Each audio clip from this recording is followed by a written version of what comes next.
All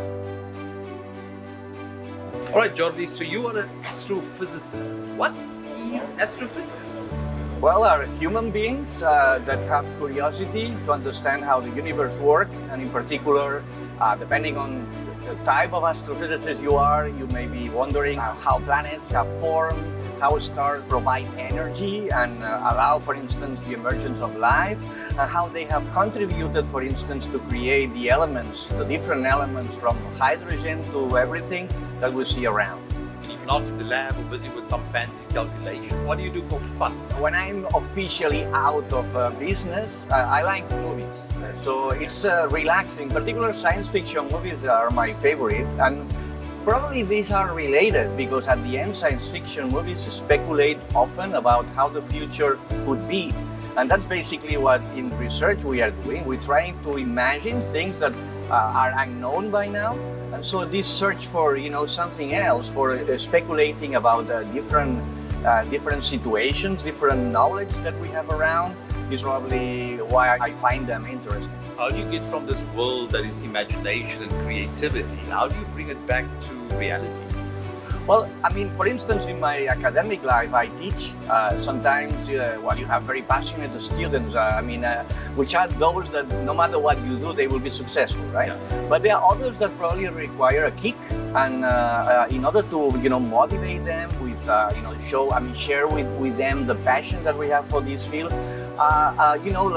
Hook sometimes are these science fiction movies that you can show them. Everybody likes movies, Star Trek, Star Wars, and maybe by wondering whether a planet can exist, in a system with two stars, like, the people that love Star Wars knows. Well, maybe at the end they would be interested of knowing more about how stars are and how they orbit around a given point in space. So it's essentially it's like the starting point. So you have just to motivate people from the beginning. And I just tell you a story. I remember years ago I was teaching one of these elective courses in my university. It had a strange name, Physics and Science Fiction. So it was a 30-hour long course.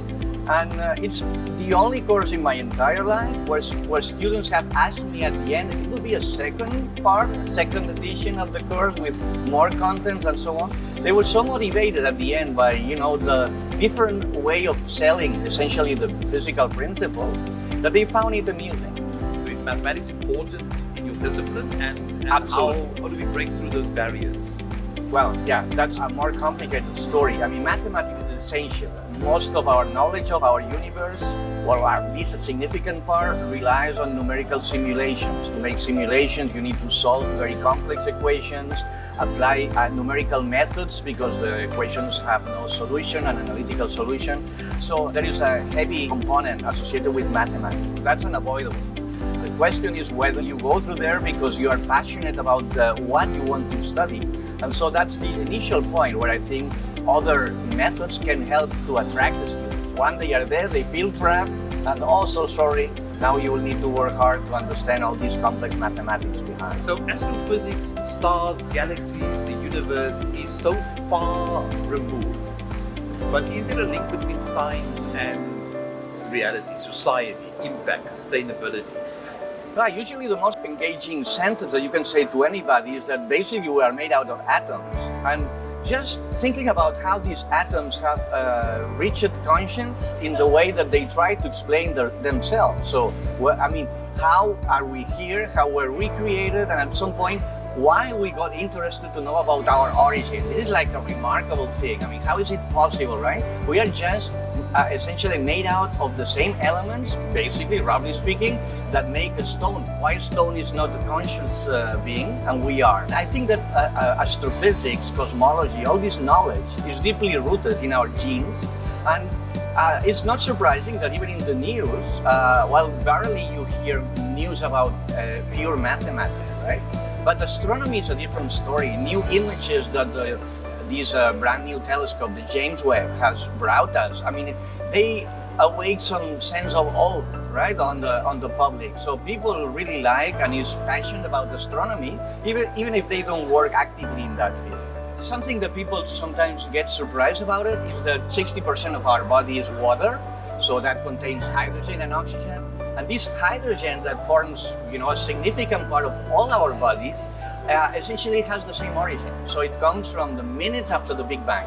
So we are pretty old, even if, some look like more than others, right? Much of the material that forms us actually comes from that epoch. So if you go back and you speak to little Jordi, and little Jordi is wondering whether or not he should continue with science, what would you tell him? Definitely. I mean, I will guarantee him that he will have a lot of fun. I really feel privileged in the sense that when I was basically 15 or so, that's when I decided to study astrophysics by accident. So now I'm here, right? So the idea is that I could work in the job that I wanted to work in since I was young. Not many people can say that. And so in that sense, I feel like, wow, I feel like a soccer player earning much less money, right? But I think I have even more fun because the life of a football player ends about 35 or so, and I can keep on going until retirement or even beyond.